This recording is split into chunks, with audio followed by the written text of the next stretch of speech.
Societies आहेत गृहनिर्माण, ज्या कलेक्टर लँडवर आहे, सरकारी जागेवर आहे, त्या गृहनिर्माण सोसायट्यांना स्वयं पुनर्विकासाचं धोरण करायची गरज होती. आता बिल्डर येतात, त्या सोसायटीला भेटतात, बिल्डर डेव्हलपमेंट करतात. पण आता सोसायटी संपूर्ण एकत्र येऊन स्वतः सोसायटी लोन घेऊन ही सोसायटी गृहनिर्माण संस्था त्या ठिकाणी आपलं घर 700 फुटाचं असेल तर 1200-1400 फुटाचं त्यांना होऊ शकतं, कारण बिल्डर त्या घशात जाणार नाही. तर स्वयं पुनर्विकास केला तर जे काही त्यांना वाढीव त्यांचं घर बांधता येईल, त्याकरता एकंदरीत पुनर्विकासाचं धोरण या राज्यामध्ये गरज होती. एकट्या मुंबईमध्ये 1300 भूखंड कलेक्टर लँड आहे, ज्यामध्ये गृहनिर्माण संस्था आहे. 1300 भूखंडावर, त्या 1300 भूखंडावर त्या गृहनिर्माण संस्था कोणतरी बिल्डर येईल आणि त्या रिडेव्हलप करतील. त्यापेक्षा गृहनिर्माण संस्थेनेच रिडेव्हलप केल्या पाहिजे आणि त्याकरता शासनाने मोठ्या प्रमाणावर फॅसिलिटी देण्याचा निर्णय घेतला आहे. म्हणजे एकूण रेल्वे एकनरच्या 5% मध्ये आम्ही त्यांची घरं कायदेशीर करून देणार आहे, क्लास 2 क्लास 1 करणार आहे. राज्यामध्ये आतापर्यंत 60% आपण क्लास 2 क्लास 1 करताना घेतो. आता स्वयं पुनर्विकास केला तर आम्ही त्याला 5% मध्ये त्याचा क्लास 2 क्लास 1 त्या ठिकाणी करण्याचा निर्णय आम्ही घेऊ. अशा अनेक 14-15 फॅसिलिटीज आम्ही त्यांना दिलेल्या आहे. त्याचं एकंदरीत धोरण मंत्रिमंडळासमोर येईल आणि मंत्रिमंडळात धोरण झाल्यानंतर हे महसूल धोरण, मग नगरविकास विभाग, ज्यांच्या ज्यांच्या जमिनीवर जे जे घरं बनलेले आहे ते सर्व त्या ठिकाणी त्या त्या विभागाचे अधिकारी किंवा तो विभाग या धोरणाची अंमलबजावणी करू शकेल. असं एकंदरीत मुंबई उपनगर आणि महाराष्ट्रामध्ये जे गृहनिर्माण संस्था आहे त्यांच्या पुनर्विकासाचं धोरण या ठिकाणी शासन आणतायत. माननीय मुख्यमंत्री महोदयांनी त्याची मंजुरी दिली आहे आणि एक मोठा निर्णय हा मुंबई आणि उपनगरच्या जवळपास एक 50 लक्षच्या वर नागरिकांना होईल असं त्या ठिकाणी प्राथमिक दिसत आहे आणि म्हणून एकंदरीत धोरण आम्ही आणतोय. महत्वाचं म्हणजे जो पुनर्विकास प्रकल्प आपण आणताय तो खरं तर खूप चांगला आहे, पण मात्र दुसरीकडे रखडलेला आहे. अनेक बिल्डरांनी जवळपास 16-17 वर्ष रखडलेला पुनर्विकास प्रकल्प थांबवलेला आहे. ज्यावेळी ते स्वयं पुनर्विकास प्रकल्प स्वतःकडे ऑब्झर्व करतील किंवा घेतील, त्यावेळी मग बिल्डर त्यांच्याकडे झालेला खर्च मागतो. तो नेमका कसा मग यामध्ये नाही, हे एकंदरीत कलेक्टर लँडवर, गव्हर्नमेंट लँडवर ज्या गृहनिर्माण संस्था आहेत त्या गृहनिर्माण संस्थाकरता पुनर्विकासाचं धोरण आहे. आणि आता प्रायव्हेट लँडवर त्या ठिकाणी काही गृहनिर्माण संस्था चालू असतील त्याचा वेगळा विचार करावा लागेल, ते नगरविकास खातं करेल.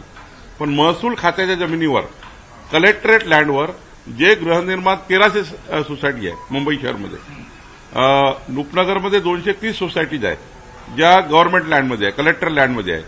उद्याच्या काळामध्ये रेल्वे लँडमध्ये काही आहे, काही जमिनी त्या ठिकाणी वेगवेगळ्या लँडमध्ये आहेत, त्यांचा वेगळा विचार करण्यात येईल.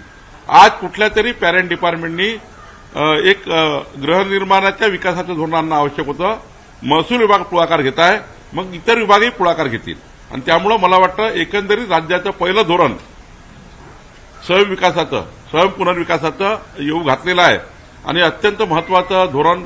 कालच्या बैठकीमध्ये सर्वपक्षीय आमदारांनी याला धोरणाला त्या ठिकाणी त्या धोरणाला मान्यता दिलेली आहे. आता मंत्रिमंडळासमोर जाईल आणि यामध्ये निर्णय होईल. सर, पण याच्यात सर्वात मोठी अडचण जी येते की महसूल विभागाकडे प्रस्ताव जातात स्वयं पुनर्विकासाच्या आणि महिनोन्महिने वर्षानुवर्ष ते ढकलून जातात. त्यांना एका कालमर्यादेमध्ये तुम्ही मंजुरी द्यावी अशी मागणी सुद्धा अमित साटम यांनी केली होती. त्या संदर्भात काही सूचना? अमित साटमचा वेगळा विषय होता की क्लास 2 चा क्लास 1 करताना आमचे म्हणजे मालकी देताना कलेक्टर लँड आहे त्याच्यात पुनर्विकास करायचा असेल त्याला आता आमच्या पॉलिसीमध्ये त्या ठिकाणी 10% पैसे भरून मालकी येतो आम्ही.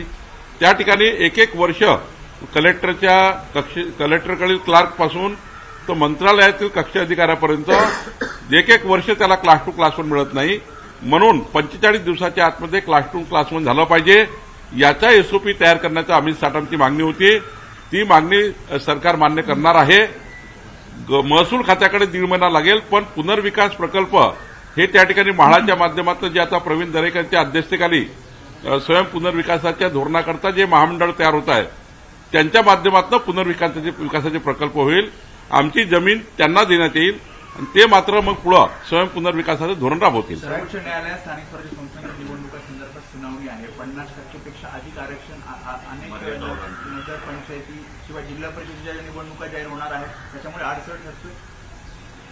जर सुप्रीम कोर्टाचा निकाल आता वाट बघावी लागेल, कारण 27% ओबीसींना आरक्षण द्यावं ही सर्वसाधारण भूमिका आहे. यामध्ये निवडणूक आयोगाने तशी कारवाई केलेली आहे, पण आता सुप्रीम कोर्टात केस गेली आहे, तर मला वाटतं त्या निकालाची वाट बघावी लागेल. साहेब, पार्थ पवार या प्रकरणामध्ये जो अहवाल दाखल झाला, परंतु या प्रकरणात पार्थ पवारांचं नाव आहे ते वगळण्यात आलेलं आहे. तर 99% शेअरपासून त्यामध्ये पार्थ पवारचं नाव आहे असा आरोप आहे. संभाजीनगर आहेत आणि बाकी विरोधक आहेत ते करताना विकास खारगे समितीचा रिपोर्ट अवेटेड आहे आणि 1 महिन्याची मुदत दिली आहे. 1 महिन्याच्या आतमध्ये विकास खारगे समिती आणि 5 आमचे उच्चस्तरीय अधिकाऱ्याची समिती संपूर्ण रिपोर्ट देणार आहे. या समितीसमोर अंबादास दानवेचं एक पत्र आहे, या समितीसमोर विजय वडेट्टीवारचं पत्र आहे, या समितीसमोर अंजनी दमानियाचं पत्र आहे. त्यांना हिअरिंग देणार आहोत आणि काही अजून पत्र आले आहेत. या जमिनीचा आपल्याला सर्च रिपोर्ट करावा लागेल. ही जमीन कशी कशी त्या ठिकाणी गेलेली आहे, कारण गव्हर्नमेंट लँड आहे. महार वतनापासून ते गव्हर्नमेंट लँड आहे. सर्च रिपोर्ट करावा लागेल. मग त्या ठिकाणी जमाबंदी आयुक्ताकडल्या आपल्याला भूमापन जे आहे सिटी सर्वे तो चेक करावा लागेल.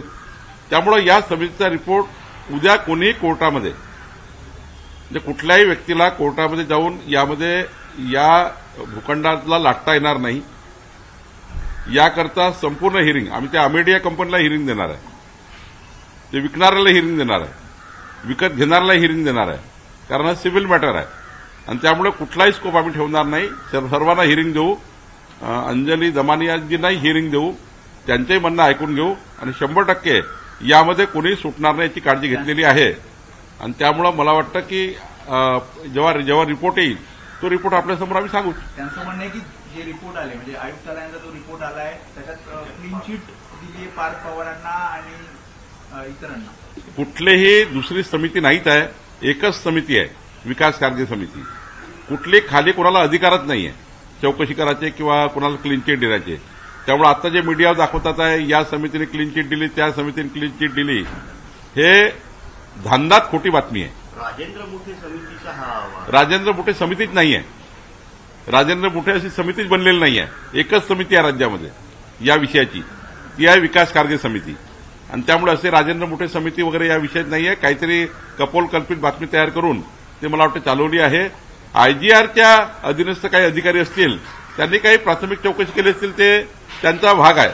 पण राज्य शासनाने या पूर्ण विषयाकरता विकास खारगे समिती नेमलेली आहे. तुळजापूरमध्ये एक ड्रग आरोपी जो विनोद गंगणे आहे त्याला नगराध्यक्षपदाची खरं तर तिकीट देण्यात आलेलं आहे भाजपकडून. त्याच्यामुळे मोठी चर्चा होते. नाही, बरोबर आहे की सामाजिक भावना ही आहे की अशा कुणावर आरोप असेल त्याला देऊ नका. पण प्रश्न असा आहे की जोपर्यंत कोर्टामध्ये आरोप सिद्ध होत नाही, जोपर्यंत कोर्ट कुठल्या बाबीला सजा देत नाही किंवा त्याला दोषी ठरवत नाही, तोपर्यंत एखादा गुन्हा दाखल झाला काही झाला त्याला आपण साधारण सर्व पक्षात लोक काम करतात. सर्व पक्षामध्ये असे गुन्हा दाखल झालेले लोक आहेत. पण शेवटी कोर्टाने शिक्षा दिली, कोर्टाने दोषी ठरवल्यावर मात्र आपण कुठलाही असा निर्णय करत नाही. या केसमध्ये कुठलाही दोषी कोर्टाने ठरवलं नाहीये. गुन्हे दाखल झाले आणि त्या गुन्ह्याची जमानत झाली. जेलमधनं बाहेर येऊन जामिनावर असताना त्याला अनेक लोक जामिनावर आहे. जामिनावर अनेक लोक आहे महाराष्ट्रामध्ये, अनेक पक्षामध्ये आहेत. यादी मोठी आहे. त्यामुळे जामिनावर असतं काही वेगळं आहे. दोषी ठरवला आहे का कोर्टाने याच्यावर अनेक निर्णय होत असतात. पद्मसिंह पाटील जे आहेत तिथले स्थानिक आमदार ज्यांच्यावरती या संदर्भात गंभीर आरोप होते, त्यांचं म्हणणं असं की सुप्रिया सुळेंना ते आता उद्या पत्र लिहिलंय की या गंगेनेच आपल्याला मदत केली होती. मी स्वतः पोलीस अधीक्षकांना त्यांना जोडून दिलं होतं, मात्र त्यांच्यावरच गुन्हा दाखल करण्याची प्रक्रिया पोलिसांनी केली होती. नाही, ते राणा जगजित सिंग जास्त सांगू शकतील, त्यावर मी सांगू शकणार नाही. पण साधारण पक्षाची प्रक्रिया अशी आहे की जोपर्यंत दोषारोप किंवा दोष त्या ठिकाणी सिद्ध होत नाही, कोर्टाने सजा देत नाही, तोपर्यंत आपण जमानतीवर वगैरे अनेक लोक लढतात, अनेक पक्षामध्ये लढतात. त्यामुळं त्याला काही फार मला वाटतं याच्यामध्ये फार चर्चेचा विषय नाही. निवडणुकामध्ये शिवसेना तुमचा सहकारी पक्ष आणि भाजपमध्ये सध्या सलगीतुरा सुरू असल्याचं पाहायला मिळतं, असं बातम्या येत आहे. ज्यामुळे दोन्ही पक्षाच्या नेत्यामध्ये आणि कार्यकर्त्यांमध्ये संभ्रम निर्माण झालेला आहे. कालच्या बैठकीत बहिष्कार घातल्याचं समोर आलं होतं. बातम्या तुम्ही तयार करता, त्याचे उत्तर आम्हाला द्यावं लागतं. असं आहे की 10 वर्षांनी निवडणुका झाल्या नगरपालिका नगरपंचायतच्या. कुणालाच थांबायचं नाहीये. भाजपकडल्या कार्यकर्त्यांना थांबायचं नाही आहे, राष्ट्रवादीमध्ये थांबायचं नाही आहे. एखाद्याला तिकीट एका पदावर एकावेळी एकच व्यक्ती आपण लढवू शकतो. त्यावेळी 4 लोक आहेत. मग 4 ऑप्शन तयार झाले आहे. म्हणजे भाजपचा कोणी शिवसेनेत चालला, शिवसेनेचा राष्ट्रवादीत चालला, राष्ट्रवादीचा भाजपमध्ये येतोय, चौघाचाही भलतीकडे जातोय. त्यामुळं थोड्या उड्या मारणं सुरू आहे. याचा कलगीतुरा नाहीये. आता तो कार्यकर्ता स्थानिक लेवलला त्या ठिकाणी हा निर्णय करतोय की मला तिकीट नाही मिळाली म्हणून मी दुसऱ्या पार्टीत जातोय. त्याला वरचा का संबंध आहे महायुतीचा? महायुती प्रयत्न करते आहे की तू जाऊ नये.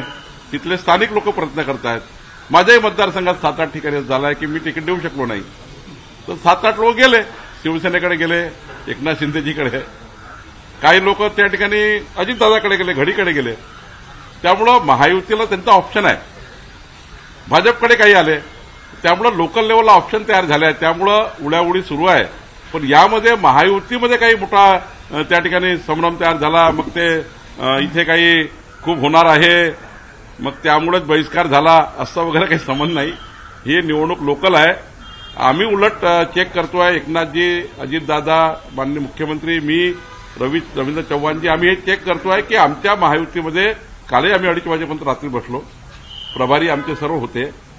त्यांनाही सांगितलं आहे की मतभेद आणि मनभेद जरी उड्या झाल्या असतील तरी मतभेद आणि मनभेद काही करू नका. कुठेही असं स्टेटमेंट करू नका जे महायुतीला घातक राहील किंवा महायुतीला डॅमेज करेल असं कुठलंही स्टेटमेंट करू नका. याच्यात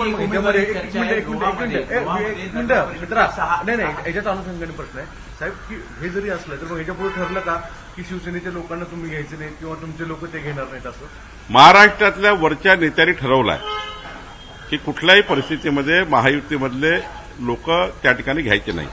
परंतु स्थानिक लेवलला काही उड्या सुरू आहे.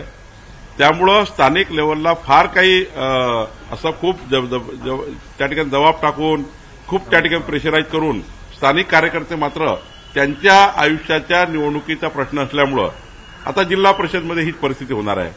महानगरपालिकेला ही स्थिती येणार आहे की आम्ही तिकीट देऊ शकणार नाही. काही ठिकाणी एकनाथजी देऊ शकणार नाही, काही ठिकाणी अजित पवार देऊ शकणार नाही. त्यामुळे त्यांच्याकडे हा प्रश्न येणारच आहे, उड्याउडी होणारच आहे. काही शरद पवार साहेबांकडे जातील, काही उद्धव ठाकरेजीकडे जातील. पण एकंदरीत आमचा शेवटपर्यंत प्रयत्न आहे की अजितदादाचे लोक अजितदादाकडेच राहिले पाहिजे, एकनाथजीकडे राहिले पाहिजे, भाजपकडे राहिले पाहिजे. कुठेही महानगरपालिका जिल्हा परिषदमध्ये ही भानगड होऊ नये याकरता आम्ही काल बसलो आहे. मी एकनाथजी शिंदे साहेबांशी चर्चा केली आहे, अजितदादाशी चर्चा केली आहे. मला वाटतं की तटकरे साहेबांशी काल माझी चर्चा झाली आहे आणि त्यामुळे माननीय मुख्यमंत्र्यांनी सर्वांशी चर्चा केली आहे. निश्चितपणे महायुतीमध्ये कोणताही व्यक्ती कुठे जाणार नाही याची काळजी आम्ही वरचे लोक घेऊ. पण स्थानिक लेवलला काही झालं तर ते बघावं लागेल. स्थानिक लेवलला हा प्रश्न आला, परंतु आता मंत्रीच आहेत, म्हणजे एकनाथ शिंदेचे मंत्री आहेत, ते एकनाथ शिंदेचं ऐकत नाहीत, ते फडणवीसांना बॉस म्हणायला लागलेत आणि भाजप आहेत ते पुन्हा एकदा याच मित्रपक्षातील काही लोक आहेत तो फोडण्याचा प्रकार करतील असा आरोप अंबादास दानवे करतील किंवा मग विरोधक असतील त्यांच्यावरून करण्यात आलेला आहे. काय बघा अंबादास दानवेचं जे काही वक्तव्य असेल ना ते राजकीय आहे. कुणीही एकनाथ शिंदेचा कुठलाही मंत्री शेवटी मुख्यमंत्र्याकडे जाणं आवश्यक आहे. राज्याचे प्रमुख मुख्यमंत्री असल्यामुळं 50-100 रोज कामं असतात मंत्र्यांना. आता मी जाऊन आलो 1 तास. शेवटी विभागाचे कामं असतात. तर विभागाचे काम घेऊन शिवसेनेचे मंत्री मुख्यमंत्र्याकडे गेले किंवा मी आता उद्या एकनाथ शिंदेजीकडे जाऊन बसलो याचा अर्थ असा आहे का महायुतीमध्ये आम्ही जर बसलो आहे त्याच्यामध्ये हा मिठाचा खडा अंबादास दानवे टाकणे तर त्यांना काही ते सक्सेस होणार नाही. त्यांनी उद्धव ठाकरेच्या काळात टाकले म्हणून त्याचे हालही झाले. त्यांचे हाल हे का झाले अंबादास दानवे टीमचे? उद्धव ठाकरेच्या काळामध्ये हे चाललं. देवेंद्र फडणवीसजी कधी कुठल्याही मंत्र्यांना माझ्याकडे या, माझ्या पक्षामध्ये या किंवा माझ्या ऐका, माझं त्या ठिकाणी मुख्यमंत्री म्हणून ऐका वगैरे असं काही आमच्या पक्षामध्ये असं कुणाला हे नाही. महायुतीचे मंत्री महायुतीत काम करतात, आमचे मंत्री आमच्यात काम करतात. लोहामध्ये मला जर तपासावं लागेल आज, कारण नगर परिषदचं नगरसेवकाचं मी तपासलं नाही आहे. पण मला 2 ठिकाणी वसमत आणि लोहा या 2 ठिकाणी असे आज SMS आला आहे. मी आज तपासणार आहे. नवाब मलिक यांच्या विरुद्धचे जे आरोप आहेत ते सिद्ध झालेले आहेत. तर याच विषयामध्ये आहेत ते सरकारमध्ये जे आता आहेत त्यांना आल्याच्या नंतर असे आरोप आहेत ते संत म्हणून वापरतात, परंतु जे आरोप आहेत त्यांच्याकडे कसं काय बघताय असं देखील आरोप आहे तो करण्यात आलेला आहे. कारण जे विरोधक आहेत ते बोलतात की त्यांच्याकडे ज्यांच्यावरती आरोप असतात त्यांना जवळ घेतात आणि जवळ घेतल्यानंतर त्यांचे संत होतात. तर अजितदादा आणि त्यांचा पक्ष हा नवाब मलिकाबद्दल निर्णय करेल. आम्ही अजितदादा महायुतीमध्ये आहे, त्यांचा पक्ष त्याच्यामध्ये कसा निर्णय करतो त्यांच्यावर मला वाटतं अवलंबून आहे. निवडणूक आयोगाच्या छाननी काल छाननी झाली आणि तेव्हा निवडणूक आयोगाने 2 पत्रक काढली आहेत. ते दोन्ही पत्रकामध्ये वेगवेगळे विषय जे आहेत ते दिसून आलेले आहेत की नवीन उमेदवाराच्या अर्जावर एक सूचकची सही असेल तर तो अर्ज बाद होणार. दुसरं परिपत्रक काढलेलं आहे त्याच्यामध्ये असं सांगितलं आहे की नवीन उमेदवाराने 5 सूचकांच्या स्वाक्षरीसह अर्ज दाखल केला असेल तर त्याचा अर्ज पात्र ठरणार. त्याच्यामुळे सगळे कन्फ्यूज आहेत. छोटे पक्ष जे आहेत ते देखील कन्फ्यूज आहेत, त्यांचंही उमेदवारी जाण्याची शक्यता आहे. माझी माहिती अशी आहे की कुठलाही जो राष्ट्रीय पक्ष आहे किंवा राज्याचा पक्ष आहे त्यांना उमेदवारी देताना 5 सूचकाची सही लागते आणि काही उमेदवार हे एका सूचकाला भाजपची तिकीट मागतात, एक सूचक देऊन राष्ट्रवादीची तिकीट मागतात. नोंदणीकृत पक्षाची तिकीट मागायची असेल तर 5 सूचक लागतात अशी माझी माहिती आहे. आता 5 सूचक नसेल तर तो अर्ज त्या ठिकाणी ग्राह्य होणार नाही. मधल्या काळामध्ये काहीतरी एक पत्र असं निघालं की एक सूचक असेल तरी त्याचा ग्राह्य धरा. ते मला वाटतं चुकीचं असेल आणि म्हणून त्या ठिकाणी निवडणूक आयोगाने काही रद्द केलं असं वाटतं. हे 17 तारखेचं पत्रक होतं त्याच्यामध्ये एक सूचक सांगितलं, मात्र आयोगाने आता 18 तारखेला पत्रक काढून 17चं पत्रक रद्द केलेलं आहे आणि 5 सूचक सांगितले आणि जर तो तशा प्रकारे अर्ज असेल तर तो अपक्ष ग्राह्य धरला. नाही, मला पूर्ण तपासावं लागेल. दोन्ही पत्र मी बघितले आहे, त्याच्यातलं संपूर्ण बघितलं नाही आहे, त्यामुळे मला बघावं लागेल आणि चेक करावं लागेल की आयोगाने काय म्हटलेलं आहे. दोन्ही पत्र रद्द केल्याचं मी बघितलं, एक रद्द केलं एक घेतलेलं आहे. थोडं मला बघून सांगावं लागेल. सर एक शेवटचा प्रश्न घेतो. मुंब्रामध्ये शरद पवार गटाचे ते शहर अध्यक्ष आहेत, त्यांनी पाकिस्तान जिंदाबादच्या घोषणा दिलेल्या होत्या जितेंद्र आव्हाड यांच्या उपस्थितीमध्ये, असा आरोप होतो. आता शेवटी पोलिसांनी त्या ठिकाणी गुन्हा दाखल केला आहे. शमीन खान असं त्यांचं नाव आहे. गुन्हा दाखल केलाच पाहिजे. या देशामध्ये राहून पाकिस्तानचे झेंडे फडकवणे, पाकिस्तानचा जय जयकार करणे यावर गुन्हा दाखलच केला पाहिजे आणि कडक कारवाई केली पाहिजे. देशद्रोह एक प्रकारचा. असंच झालं होतं मागच्या उद्धव ठाकरेंच्या उमेदवार निवडून आले नाशिकमध्ये, खासदार परभणीमध्ये आले, धाराशिवमध्ये आले, त्यांनी पाकिस्तानचे झेंडे फडकवले. हे देशद्रोही लोक आहेत, यांच्यावर गुन्हे दाखल झाले पाहिजे आणि कडक कारवाई झाली पाहिजे. म्हणजे काही तर त्या ठिकाणी हद्दपार केले पाहिजे. कालच्या एकूणच घटनेवरनं विनायक राऊतांनी आता एक स्टेटमेंट केलंय की आता भाजपला शिंदे आणि राष्ट्रवादीची गरज पडलेली नाहीये, त्यामुळे त्यांना ठेचण्याचा प्रयत्न हा शब्द वापरलाय. उल्लेख असं त्यांनी केलं. कुबड्या आता ठेचतंय भाजप. आम्ही महायुतीमध्ये 2047 पर्यंत राहणार आहोत. 2047 पर्यंत. त्यामुळं आता विनायक राऊत असतील, अंबादास दानवे असतील, यांना कुबड्याची गरज आहे. आम्ही महायुतीमधले एकत्र आहोत, आम्हाला एकामेकाला कुबड्या समजत नाहीये. त्यामुळं 2047 पर्यंत वाट बघा. आम्ही सर्व महायुती एनडीए 2047 पर्यंत देशामध्ये आणि महाराष्ट्रामध्ये एकत्र राहणार आहोत. 47 पर्यंत पहिले करू आपण. राजेंद्र मुटे की जो रिपोर्ट आई है राज पवार को क्लीन चिट दी गई है सर, इस पे आप शीतल तेजवानी का भी नाम नहीं है, इस पे आपकी सफाई. राजेंद्र मुठे कोई समिति नहीं थी, उनका इंटरनल कुछ एखादा अधिकारी ने कुछ सर्वेक्षण किया होगा या इन्वेस्टिगेशन किया होगा, उसका कोई लेन देना नहीं है. हमारे स्टेट गवर्नमेंट की जो समिति है वो विकास कार्य समिति है और उसमें 5 सीनियर ऑफिसर्स है, आईजीआर है, सेटलमेंट कमिश्नर्स है. वो समिति गवर्नमेंट को रिपोर्ट देने वाली है.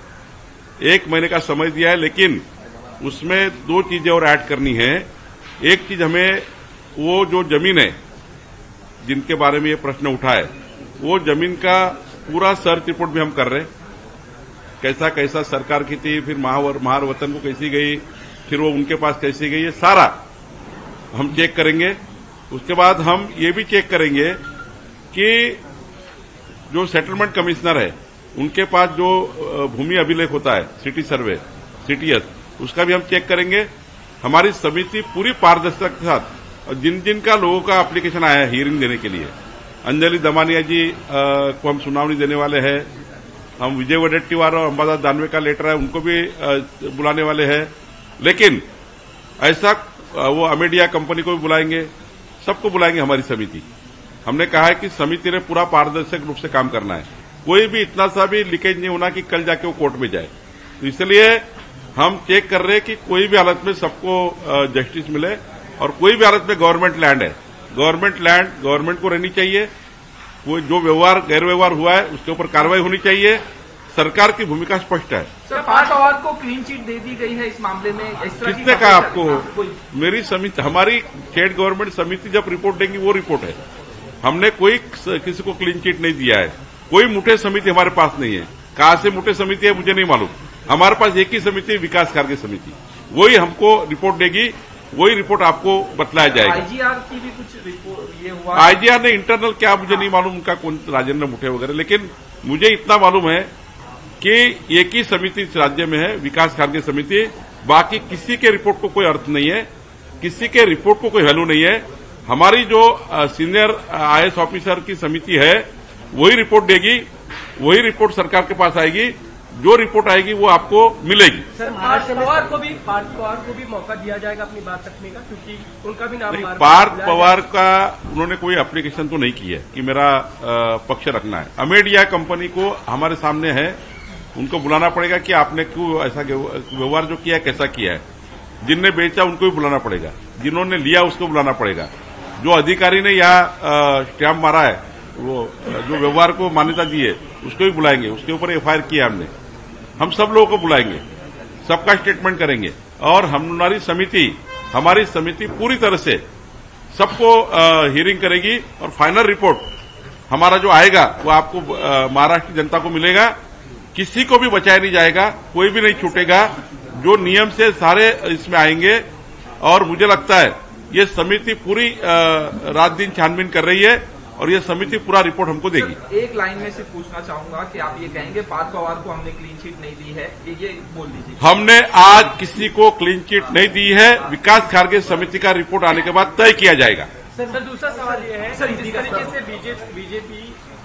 बीजेपी हो या शिवसेना हो, में लगातार जो स्थानीय कार्यकर्ताओं को आपस में खींचने की कोशिश चल रही है, उसको लेकर आप लोगों ने क्या तय किया है? क्योंकि नीचे बहुत ज्यादा अनरेस्ट नजर आ रहा है।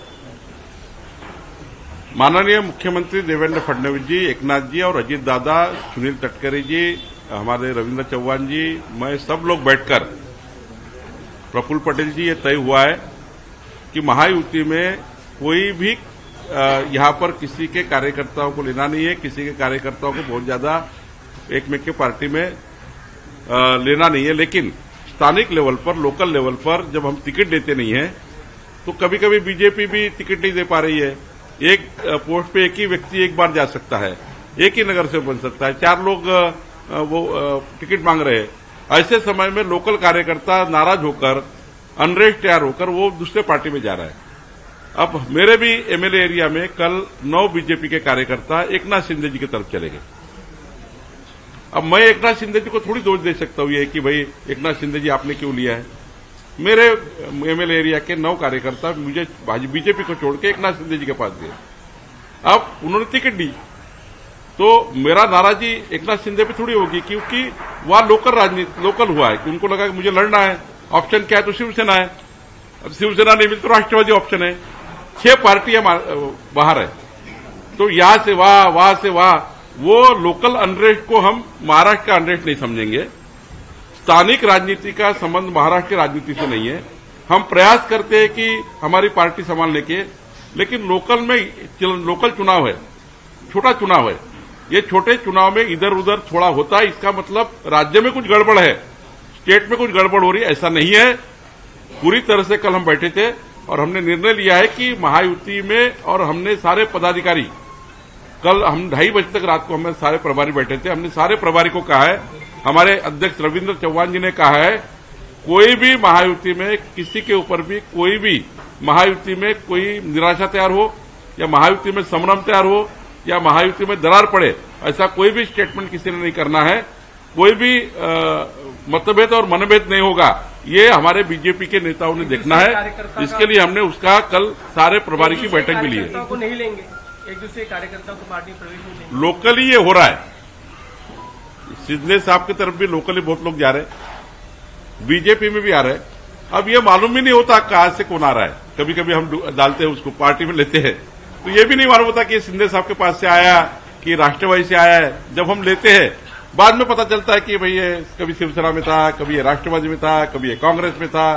तो जरा महाराष्ट्र की राजनीति ऐसी है, तो थोड़ा मोटा कम ज्यादा चलेगा, लेकिन महायुति तो 2047 तक एनडीए पक्का है। विकसित भारत का संकल्प मोदी जी ने किया है और विकसित महाराष्ट्र का संकल्प देवेंद्र जी ने किया है। दोनों को संकल्प लेकर हमारा एनडीए 2047 तक मजबूती से महाराष्ट्र में है, इसमें कोई प्रॉब्लम नहीं। सर, दिल्ली में कल कांग्रेस की एक बैठक होती है, उसमें ऐसा डिसाइड किया था कि दिसंबर में जो है वोट चोरी के लिए इंडिया जो गठबंधन है वो एक आंदोलन करने वाला है। इस आंदोलन को किस तरीके से देखते हैं सर? वो आखिरी की लड़ाई लड़ रहे हैं, जीवन की आखिरी की लड़ाई लड़ रहे हैं, वो सुधर ही नहीं रहे। महाविकास आघाड़ी सुधर नहीं रही है। उनका जो यूपी है और वो जो गठबंधन है महागठबंधन, ये बीमार हो चुका है, इनको कैंसर हो चुका है ये महागठबंधन को, क्योंकि ये सुधर नहीं रही है। जो स्थिति है जानते नहीं है। जनता बीजेपी और अलायंस को वोट दे रही है, मोदी जी को वोट दे रही है, मोदी जी के विकास के ऊपर वोट दे रही है। और वहां के स्थानिक हमारा जो गठबंधन है, वहां के नीतीश कुमार जी है, देवेंद्र जी है, वहां पे हमारे गठबंधन को वोट दे रही है, डेवलपमेंट के लिए वोट दे रही है। डबल इंजन सरकार ही राज्य का भला कर सकता है, देश का भला कर सकता है, तो इसलिए लोग वोट दे रहे और ये वोट चोरी करके पागल हो रहे। तो मुझे लगता है ये एक बीमारी से जकड़े हुए हैं, इनके महागठबंधन को कैंसर हो चुका है और ये जाने वाले हैं। 2047 तक कोई अस्तित्व रहेगा नहीं। यहाँ पर पूरा देश में मोदी जी के नेतृत्व में महागठबंधन मजबूत है। मुझे लगता है ये आखिरी की लड़ाई लड़ रहे हैं। सर, आरएसएस प्रमुख मोहन भागवत जी का बयान आया कि जो हिंदू है और भारत है वो एक ही वर्ड है, और दूसरी बात ये कहा कि जो हिंदू राष्ट्र भारत को बोलने की जरूरत नहीं है, वो हिंदू राष्ट्र है। इस तरह से बयान आया आरएसएस प्रमुख मोहन।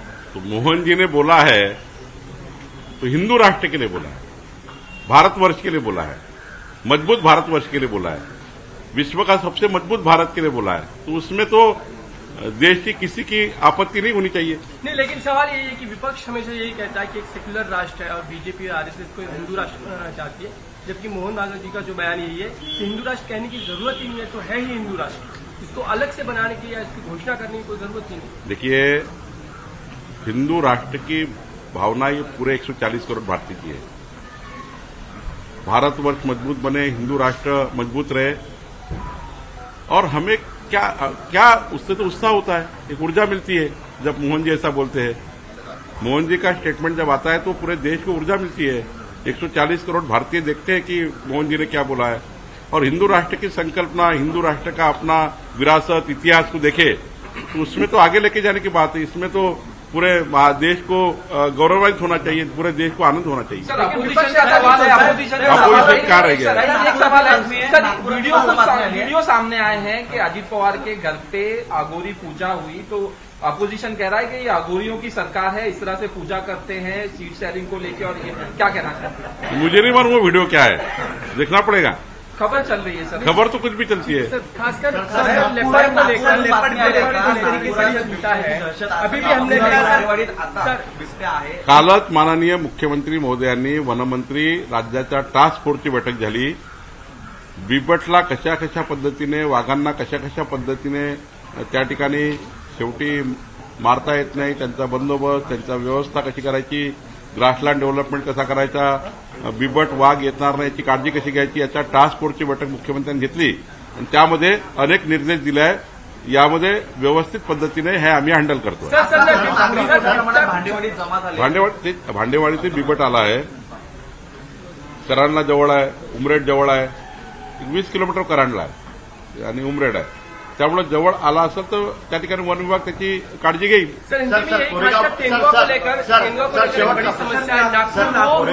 पुणे में हमने देखा कि स्थिति बनी हुई है, बड़ी समस्या है, दिखाई दे रहा है। आपके शहर नागपुर में, नागपुर में आती है, पारशिवनी में आते हैं, मेरे घर के 10 किलोमीटर तक आते हैं, आप भी चलो देखने के लिए। तो वहां पे आते ही है, वो ग्रासलैंड डेवलपमेंट वहां हो जा रहा है, तो सब जंगल लगकर है। नागपुर को देवलापार, पारशिवनी, करांडला, उमरेड, ये सारा नागपुर के 10 किलोमीटर पे है। तो बिबट आया तो उसका बंदोबस्त सरकार कर रही है, हमारा फॉरेस्ट डिपार्टमेंट कर रहा है।